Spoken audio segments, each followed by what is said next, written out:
तीन की तिगड़ी में आप सभी का बहुत बहुत स्वागत है। आज हम तीन बड़ी खबर नहीं है, आज हम एक खबर लेकर आए जो कि तीन खबरों के बराबर है, और ये खबर भी बड़ी महत्वपूर्ण है, इसलिए इस खबर को पूरा टाइम दिया जा रहा है।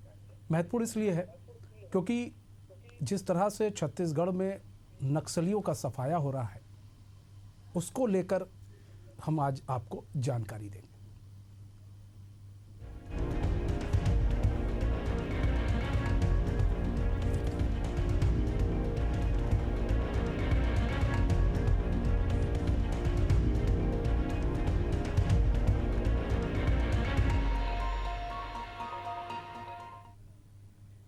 छत्तीसगढ़ के अबूझमाड़ के घने जंगलों में मई महीने में सुरक्षा बलों ने नक्सलियों को एक बड़ा झटका दिया था। जवानों ने नक्सलियों के सुप्रीम लीडर और महासचिव नंबाला केशो उर्फ बसवराजू को एनकाउंटर में ढेर कर दिया था। 1.5 करोड़ के इनामी बसवराजू की मौत माओवादी संगठन के लिए एक बहुत बड़ा झटका था। अब इस सर्वोच्च पद पर नक्सलियों ने देवजी को महासचिव नियुक्त किया है। पुलिस और खुफिया एजेंसियों के मुताबिक देवजी को उनकी कोर टीम ने चुना है। देवजी को तिप्पिरी तिरुपति उर्फ संजीव से भी जाना जाता है। वह तेलंगाना के करीमनगर जिले का रहने वाला है और उस पर करीब 6 करोड़ रुपए का इनाम घोषित है। जो मारा गया था वो 1.5 करोड़ का इनामी था, ये 6 करोड़ का इनाम है। गौरतलब है कि बसवराजू के मारे जाने के बाद महासचिव का पद खाली था और अब देवजी को यह जिम्मेदारी सौंपना माओवादियों की नई रणनीति का हिस्सा माना जा रहा है। बसवराजू है, माफ कीजिएगा नाम उनका। विशेषज्ञ की माने तो इन नियुक्तियों से नक्सली संगठन फिर से अपने नेटवर्क को मजबूत करने की कोशिश कर रहा है, लेकिन सुरक्षा बलों की बढ़ती दबिश के चलते नक्सलियों की जमीन लगातार खिसक रही है।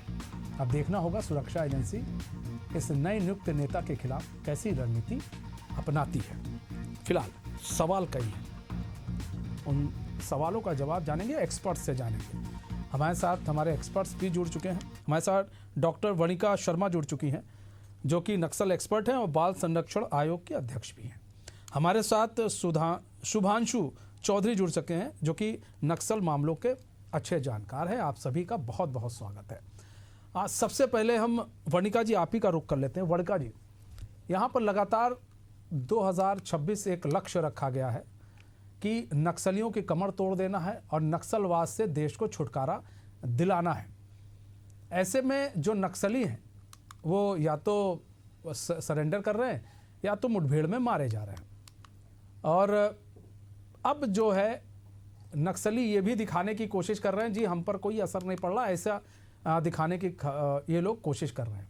इसीलिए जो उनका महासचिव का पद एक खाली था, उस पर देवजी नामक एक जो नक्सली को अपॉइंट किया गया है, ऐसी सूचना मिल रही है। खबरें हैं सूत्रों के हवाले से, ये भी हम आपको बता दें। 6 करोड़ का इनामी है। आप किस तरह से देख रहे हैं, एक नक्सल एक्सपर्ट के नाते आप किस तरह से देख रही हैं इन पूरे घटनाक्रम को, इन पूरी चीजों को? देखिए, जब इनका एकीकरण हुआ 1994 की बात करते हैं और उस समय में गणपति प्रभार में आए, तो गणपति क्योंकि एक उनकी कार्यवाही में भिन्नता थी जो उनके पूर्व कार्यकाल पे डिपेंड थी। कहा जाता है कि वो टीचिंग के एरिया से आए थे और उन्होंने उस तरीके की कार्यवाहियों को अंजाम दिया, संगठनात्मक मजबूती दी और बहुत सी वेरिएशंस लेते हुए आप वो पूरा दौर याद करेंगे तो आपको वो भयावह दौर याद आ जाएगा कि किस तरीके से उन्होंने ऑपरेशंस को अंजाम दिया था और कैसी केवल मतलब स्ट्रैटेजिक इम्पोर्टेंस के साथ नहीं बल्कि टैक्टिकल भी उन्होंने किया। पर कह सकते हैं नीति,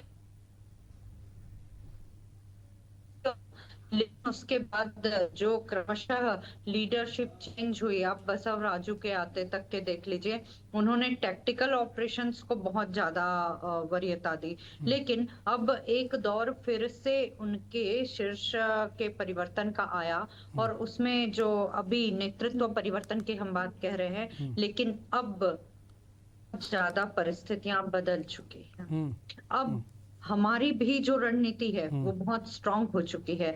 हम भी अब दोनों बेस पे मजबूती के साथ काम कर रहे हैं। आप अपने ही रिपोर्ट में देखिए, और इसके पूर्व भी हम देख सकते हैं, जो आंकड़े कह रहे हैं पिछले 1 वर्ष में आत्मसमर्पण की गति बहुत अधिक हुई है।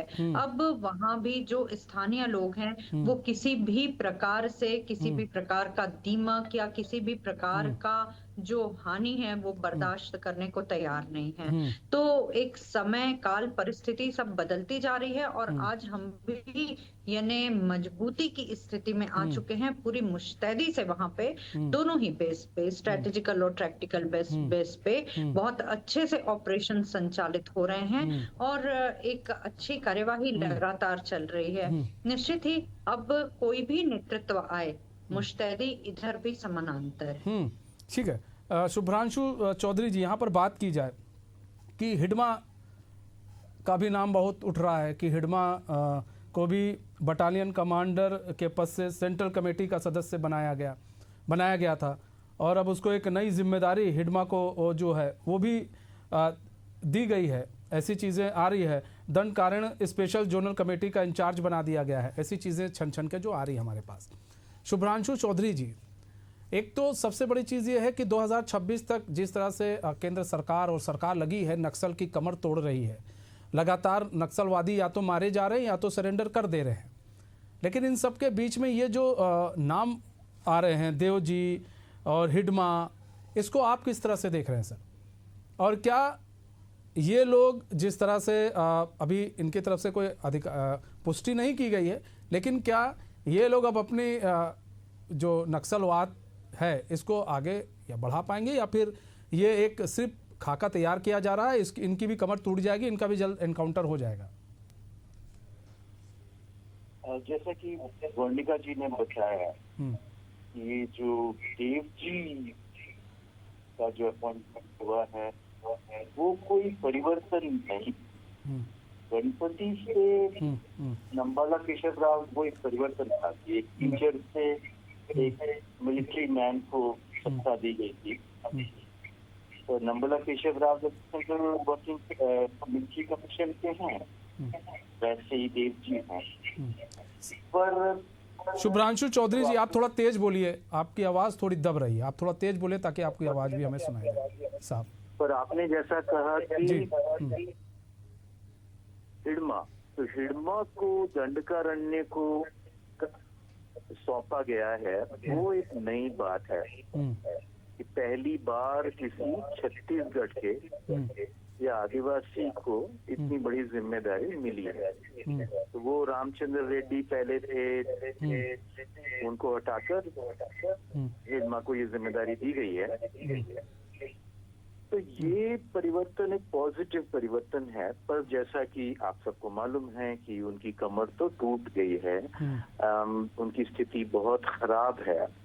पर अभी जो चर्चा करनी चाहिए वो ये कि अगर हम समझें कि आंकड़े तो कोई भी फूल प्रूफ नहीं होते हैं, लगभग 2000 लोग जो स्थानीय लोग हैं, आदिवासी हैं, वो पूर्णकालिक रूप से उनसे जुड़े थे। और जैसा आपने कहा कि बहुत सारे लोग मारे गए हैं, बहुत सारे लोग सरेंडर किए हैं, तो लगभग उनकी ताकत आधी हो गई है, ऐसी हम लोगों की समझ है। पर अब भी 1000 आदिवासी माओवादियों के साथ बंदूक लेकर पूर्ण रूप से जुड़े हुए हैं। अब ये 26 मार्च का जो डेडलाइन है, इसका क्या अर्थ है? क्या शांति वहां पे इन 1000 लोगों को मार के ही लाई जा सकती है, या कोई और तरीका भी हो सकता है? इस दिशा में प्रयास करना चाहिए। आपने एक बहुत सराहनीय काम किया है, उनकी कमर तोड़ दी है, उनका कोई भविष्य है ऐसा तो दिखता नहीं है। शांति बस्तर से बहुत दूर नहीं है, भले वो मार्च में नहीं आए पर वो आ रही है। पर क्या कुछ बस्तरिया लोगों की जो भटके हुए हमारे भाई बहन हैं, उनका किसी तरह से पुनर्वास किया जा सकता है? बहुत लोग कर रहे हैं, पर बहुत लोग नहीं कर रहे हैं। उस दिशा में वर्णिका जी यहाँ पर हैं, तो उनके माध्यम से मैं ये गुजारिश करना चाहूंगा कि सरकार को थोड़ा और प्रयास और उदार होना चाहिए। उदार के रूप में आप क्या कहना चाह रहे हैं, कितना उदार, किस तरह से उदार होना चाहिए? देखिए, जो जैसे हिडमा की बात आपने की, तो हिडमा के साथ मैंने 1 हफ्ते बिताया था, और वो कोई न माओवादी है, न कम्युनिस्ट है, न उसको लाल किला में लाल झंडा और लाल किला की कोई समझ है। वो लड़ रहे हैं क्योंकि उन्होंने कहा कि मैं तो सिर्फ जंगल के लिए लड़ रहा हूँ, ये जंगल हमारा है और ये जंगल का अधिकार हमको चाहिए। तो जो आदिवासी जुड़े हैं ना, उनको बहुत ज्यादा क्रांति की और ये सब समझ नहीं है ना, वो भटके हुए लोग हैं। ठीक है, कोई अगर क्रिमिनल पार्टी में जाता है तो उसको भी हम क्रिमिनल ही कहते हैं, और उनको लेकिन शुभ्रांशु चौधरी जी, यहाँ पर देखिए, यहाँ समझना ये भी पड़ेगा कि सरकार हर तरह से मदद करने के लिए खड़ी है, चाहे केंद्र की सरकार हो चाहे राज्य की सरकार हो। ये भटके जरूर हैं, आप कह रहे हैं भटके हैं, लेकिन अब इतना भटक चुके हैं कि किसी की हत्या भी करने से गुर्रेज नहीं करते हैं। आज चाहे वो पुलिस बल हो या फिर गांव के ही क्यों ना हो, कई लोगों की इन्होंने हत्या कर दी है। आज ऐसे ही थोड़ी ना किसी के ऊपर 6 करोड़ का इनामी है, कोई 1.5 करोड़ का इनामी है, हिडमा पर भी करोड़ों का इनाम घोषित किया गया है। ऐसे थोड़ी ना है, आखिर कुछ गलत कर रहे हैं इसीलिए तो इनाम घोषित किया गया है।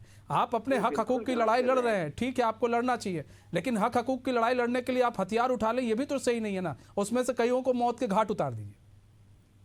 बिल्कुल आप सही कह रहे हैं, वो गलत तो कर रहे हैं, लेकिन सरकार भी पूरा कर रही है, ये सब तो सही नहीं है ना।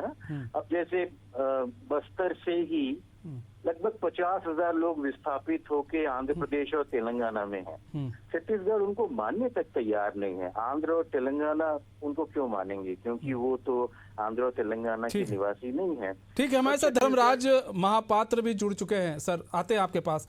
धर्मराज जी, स्वागत है एशियन न्यूज पे, जो कि माकपा के नेता भी हैं। धर्मराज जी, बहुत नाम अब सामने निकल कर आ रहा है, हिडमा का नाम भी आ रहा है और एक और नाम निकल कर आ रहा है देव जी नाम का, उसे भी एक बड़ी जिम्मेदारी दी गई, हिडमा को भी बड़ी जिम्मेदारी दी गई है। लेकिन इन सबके बीच में बहुत सारी चीज़ें हैं कि अब कमर टूट रही है। अब जब इनकी कमर टूट रही है तो नए अब ये भी टेक्निक आजमा रहे हैं कि इससे शायद कुछ हो। लेकिन बस्तर बताया जा रहा है, तो बस्तर में अब कई लोग समझ रहे हैं कि हमें नक्सलवादियों का साथ नहीं देना है, नक्सलवादियों के साथ नहीं खड़े होना है, इसलिए कई लोग अब सरेंडर भी कर रहे हैं, नक्सलवादी भी कई अब सरेंडर कर रहे हैं सर। और जो हिडमा है देव जी को आप लोग किस तरह से सर देख रहे हैं? देखिए, पहली बात है, ये जो पूरी डिबेट है, इस डिबेट में जिस महत्वपूर्ण पहलू पर बात होनी चाहिए, ये जो बदलाव परिवर्तन उन्होंने किया नहीं किया, उसका क्या प्रत्यक्ष होगा नहीं होगा, उन्होंने किस नजरिए से किया, सरकार उसको किस नजरिए से देखती है, ये तो सरकार को तय करना है। जिन्होंने बदलाव किया उसको तय करना है, उस पर मैं कोई टिप्पणी नहीं करूंगा। मेरा प्रश्न ये है, असली बात है कि बस्तर को शांति चाहिए। शांति चाहिए तो माओवादी हिंसा हो या फिर राज्य सरकार के द्वारा की जाने वाली हिंसा, हर किस्म की हिंसा पर रोक लगनी चाहिए। और सबसे बड़ी बात यह है, छत्तीसगढ़ की सरकार हो, केंद्र की सरकार हो, इससे पहले भी 15 साल भारतीय जनता पार्टी की सरकार रही इस प्रदेश के अंदर, उसके पहले भी जो है देश के अंदर जो अटल बिहारी वाजपेयी जी के साथ सरकार रहा केंद्र के अंदर, 2014 से लेकर 2025 तक अभी जो है केंद्र में बीजेपी की ही सरकार है। लेकिन नक्सलवाद की समस्या का समाधान नहीं हुआ या बस्तर शांति नहीं हुई। अब ये जो सरकार दावा कर रही है कि मार्च 25 तक जो है हम जो है खात्मा कर देंगे, तो सवाल ये है, आप किसका खात्मा करना चाहते हैं? माओवादियों का रास्ता बिल्कुल गलत है। उनकी हिंसा का हम पुरजोर तरीके से विरोध करते हैं और हम उनसे स्पष्ट रूप से कहना चाहते हैं कि आज जो है इस प्रक्रिया के जरिए आप बस्तर के निर्दोष आदिवासियों को ही मार रहे हो। आप पुलिस के लोग, इनके लोग जो भी है, वो कोई बड़े सन्ना सेठ के औलाद नहीं है, वो भी गरीब मजदूरों, किसानों, आदिवासियों के बच्चे हैं जिनको आप मार रहे हो। ये रास्ता गलत है। तो सवाल ये है कि सरकार को ये समझना पड़ेगा कि इसको केवल प्रशासनिक नजरिए से अगर निपटने का कोशिश करेंगे तो फिर इतने सालों से आप कर रहे हैं, आपको सफलता नहीं मिली। दोनों किस्म की पहलकदमियों की जरूरत है। एक पॉलिटिक्स, क्योंकि ये मसला राजनीतिक मसला है, क्यों उन्होंने बस्तर के अंदर उनको जमीन मिली। आज भी ये जो सवाल है, जल जंगल जमीन आदिवासियों के अधिकार का जो सवाल, इस पर विमर्श कहाँ है, क्यों नहीं होता? क्यों बस्तर के अंदर जो है ये जो लोगों के अंदर ये धारणा बन रही है कि नक्सलियों से या माओवादियों से निपटने के नाम पर अंततः जो है आदिवासियों को भी आगे चलकर सफर होना है, क्योंकि वो पूरा नेचुरल मिनरल से भरा इलाका है बस्तर। उसकी लूट के लिए जो है हिंदुस्तान की सरकार की जो नीतियां हैं उस रास्ते पर बस्तर को खड़ा करने की कोशिश हो रही है। सरगुजा में यही हो रहा है। पूरे सरगुजा का जो वनांचल है, हजारों लाखों पेड़ जो है काटे जा रहे हैं, आदिवासियों का बड़े पैमाने पर विस्थापन हो रहा है। जल जंगल जमीन की आप बात कर रहे हैं।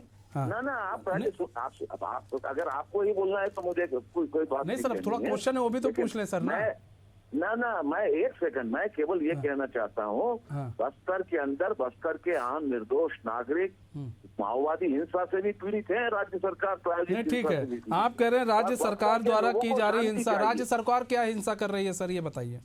अरे क्यों, ये तो सुप्रीम कोर्ट, ये सलवा जुर्म जो है किसने बंद कराया? सुप्रीम कोर्ट ने। ये जो सवाल अभी सुब्रांशु जी ने उठाया कि सलवा जुर्म के नाम पर जो है बस्तर के अंदर 700 गांवों के 70,000 से ज्यादा आदिवासियों का विस्थापन हुआ, किसने चलाया? बस्तर के अंदर जो है जो आदिवासियों को जो है कोया कमांडो बनाकर छोटे छोटे पिस्तौल दे दिए, जिस पर जो है सुप्रीम कोर्ट ने रोक लगाई। एक ही आदिवासी को दूसरे आदिवासी के खिलाफ किसने खड़ा किया? तारमेटला के अंदर जो घटना हुई उस पर जो सुप्रीम कोर्ट की टिप्पणी आई, बहुत बार अदालतों के जरिए ये मामले सामने आए कि जिनको एनकाउंटर बोल के माओइस्ट बनाकर मार रहे हो आप, जो है वो निर्दोष ग्रामीण है, तो क्या वो हिंसा नहीं है? इसीलिए हम कह रहे हैं कि हिंसा किसी की भी तरफ से हो। माओवादियों ने जो सर देखिए, क्या कुछ जहाँ गलत हो रहा है वो तो गलत है, वो तो कोर्ट भी देख रहा है, लेकिन ये भी समझना होगा ना, ये भी धर्मराज जी समझना होगा कि अगर इतने साल से नक्सलवाद पल पोस रहा है, कोई पाल पोस रहा है, तो ऐसा नहीं है कि मोदी गवर्नमेंट आई है तभी से पाल पोसे जा रहे हैं ये लोग। किस तरह से इन्होंने अपनी एक जड़ मजबूत की नक्सलवाद ने बस्तर के अंदर। यहाँ पर इससे पहले अभी बीजेपी का गवर्नमेंट आई है, इससे पहले तो छत्तीसगढ़ में किसकी गवर्नमेंट थी? सरकार थी, कांग्रेस की सरकार थी ना। छत्तीसगढ़ तो बना 2000 में, 3 साल कांग्रेस रहा। संयुक्त मध्य प्रदेश में अभी तो इससे पहले भूपेश बघेल की सरकार थी ना, भूपेश बघेल की सरकार थी ना। कितना काम किया गया केंद्र सरकार के साथ? हम तो वही बोल रहे हैं, चाहे वो रमन सिंह की सरकार हो, चाहे भूपेश बघेल की सरकार हो, चाहे विष्णुदेव जी, बस यही है कि क्या नाम। लेकिन इसमें समझना होगा कि अगर हम इन्हें ये सोचे कि नहीं ये भटके हुए व्यक्ति है और ये खून खराबा करते रहे, जैसा कि आपने भी बोला कि ऐसी ये चीज हिंसा करना कहीं ठीक नहीं है। आप गलत बोल रहे हैं, ये आप गलत बोल रहे हैं जी। हमने ये नहीं कहा। मैं कह रहा हूं सर कि आपने ये बोला कि जो हिंसा कर रहा है वो गलत है। आप ये बोल रहे हैं, मैंने तो ये बोला। हमने ये कहा बस्तर के अगर शांति चाहिए तो राजनीतिक समाधान और साथ ही साथ प्रशासनिक समाधान दोनों का। लेकिन सर यहाँ पर यही पर तो बात है। हम वर्णिका जी, राजनीतिक और प्रशासनिक समाधान चाहिए। राजनीतिक प्रशासनिक समाधान कैसे निकलेगा? जब कोई बात करेगा तब निकलेगा, या फिर निर्दोष पुलिस वालों को मार दिया जाए, या फिर निर्दोष ग्रामीणों को मार दिया जाए, तब राजनीतिक और प्रशासनिक समाधान निकलेगा। सवाल तो यहाँ पर यह है।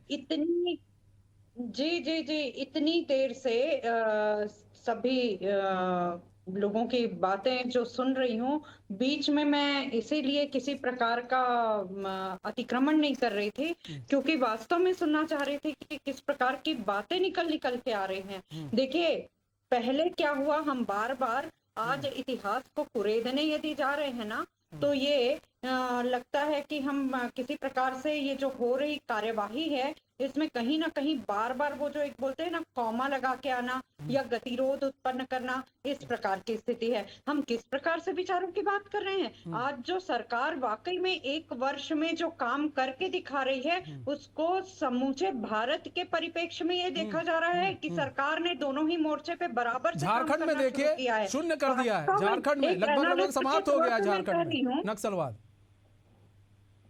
जी, आज एक एनालिस्ट के तौर पे भी मैं देखती हूँ तो कह सकती हूँ कि दोनों ही बेस पे, दोनों ही ग्राउंड पे ऑपरेशंस हो रहे हैं। मैंने भी उन पिछले दिनों से वहां की स्थिति को देखा था और आज एक आम जनमानस की भी स्थिति को देखते हुए आ रही हूँ। वहां का युवा स्वयं ही किसी प्रकार का दीमक बर्दाश्त करने को आज तैयार नहीं है। और सरकार आज यदि कोई काम उठा रही है, ठीक है, आज भी पे हम अपने क्षेत्र को भय मुक्त घोषित कर पाएंगे। वास्तव में आज वो पहल बहुत जरूरी है। हमको उस पे बार बार क्वेश्चन मार्क उठाने के बजाय विचार विभेद करने की बजाय या अन्य अन्य कहीं से 10 प्रकार के प्रश्न उठाने की बजाय हम सबको एकजुट होकर के अब वास्तव में समाधान की ओर बढ़ने की जरूरत है और समाधान की ओर लगातार बढ़ा जा रहा है। वर्तमान में जो सरकार 1 साल से काम कर रही है वो टैक्टिकल और जो स्ट्रैटेजिकल दोनों बेस पे कर रही है। पर काम कर रही है। अगर यहीं पर शुभ्रांशु चौधरी जी, यहाँ पर अगर बात की जाए तो सरकार दोनों तरह से काम कर रही है। एक तो समझाने की भी कोशिश की जा रही है, इसीलिए कई जो नक्सलवादी हैं वो आत्मसमर्पण कर रहे हैं। एक जो नहीं समर्पण कर रहे हैं, सरकार के पास दूसरा कोई चारा नहीं है, फिर सरकार क्या करे? फिर आप पुलिस वालों पर फायर करेंगे तब तो मुठभेड़ हो गए। अगर सरकार से वी कैन नॉट, हम उसको ऐसे सिंप्लीफाई नहीं कर सकते कि ये सिर्फ ऐसा हो रहा है, सिर्फ वैसा हो रहा है। ये अब वो शुभांशु जी जल्दी से सर, वाकई में हम एक सही ओरिएंटेशन, अब हम एक सही दिशा में काम कर रहे हैं और हम चाह रहे हैं कि नक्सलवादी आए और आत्मसमर्पण कर दे। ये सरकार भी चाह रही है और सब चाह रहे हैं। मारना उनको भी नहीं अच्छा लग रहा है कि इनकाउंटर किया जाए। शुभ्रांशु चौधरी जी, आप लोगों ने बिल्कुल सही कहा कि सरकार ने मिलिट्रीली बहुत अच्छा काम किया है पिछले 1 साल में।